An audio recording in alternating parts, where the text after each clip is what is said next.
Second, how can it be simplified? So that make sure, as Albert Einstein said, make everything as simple as possible and no simpler. But if it got a complicated situation, you don't have to live with it. How can it be simplified to bring it down to a jury level? You just ask yourself, could George Bush understand this? It's a simple test. How can it be enhanced? All right, that's an important question. And it's a simple example. You take an X-ray and you turn it into a positive and mount it on a board and blow it up, put it up, and now they can look at it. They don't have to look through an X-ray machine. The next thing is, when you put all this evidence, you got your board filled up now. You're all around the room and you've got everything, every element of damage up there. You've got who can testify to it. You got what documents do you have to support it. You got what demonstrative evidence do you have to support it. So now you've got everything covered. And now you can stand there and look around, look at the board, and you can see where are the holes in my evidence. Wait, I'm short over here. What can I do to fill in this hole in my evidence on this element of damage? So then, what can be created? And what can be created is what I just showed you.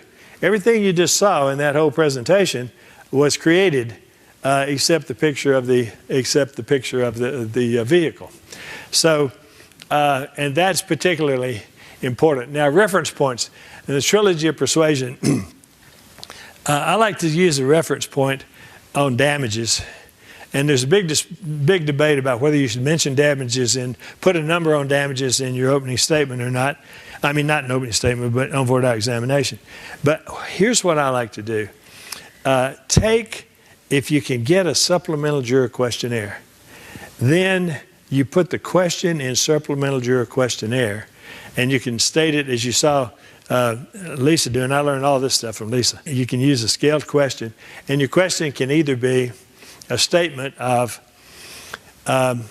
if the evidence supports it, I can award damages of $1 million and $10 million or whatever you want your reference point number to be, because this is where they hear the number for the first time is on the questionnaire. If the evidence supports it, I can award $1 million. I can award $10 million for a personal injury or wrongful death, whatever it is. Scale it from 1 to 10. Or you can scale it the other way. Regardless of the evidence, I could never award $10 million for a personal injury. Now, that's the one you really want. Why? Because that'll disqualify a juror. If they answer that they could not, then they've just disqualified themselves, because it says regardless of the evidence. I could never do it. Then that's how you get your tort. That's one way you get the tort reformers off, unless they've been trained for it. Now, what I like to do on opening statement, and whether you do it on voir dire or not depends on lots of things, and I leave voir dire to my expert over here. I was asked one time on voir dire, Your Honor, we'd like to know what Mr. Nations is suing for.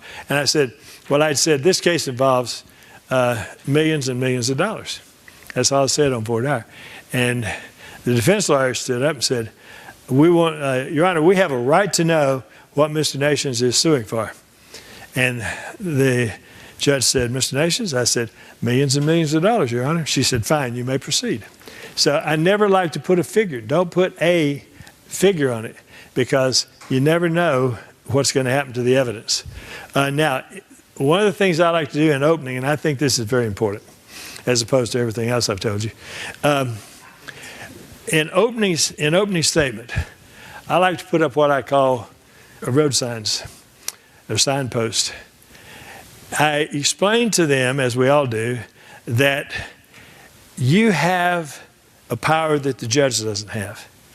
You are the sole judges of the amount of money that can be used to compensate, even begin to compensate, for the damages suffered by the plaintiff in this case.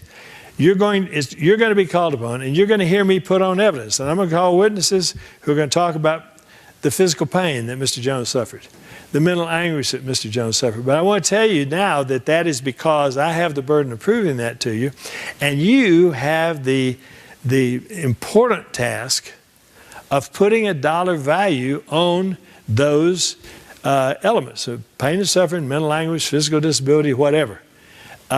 So when I'm putting that evidence on, It's to assist you in arriving at that number. Now, as you then go through the evidence, and you put a witness on, and you have the nurse up there and say, oh, they're talking about him being hospitalized. Now you say, now, Nurse Jones, let's turn to the element of physical pain and suffering. So you give them a signpost. You've told them, we're going to do this. It's the military method of teaching. You tell them what you're going to tell them, then you tell them, then you tell them what you told them. So you've told them what you're going to tell them. I'm going to prove this for you.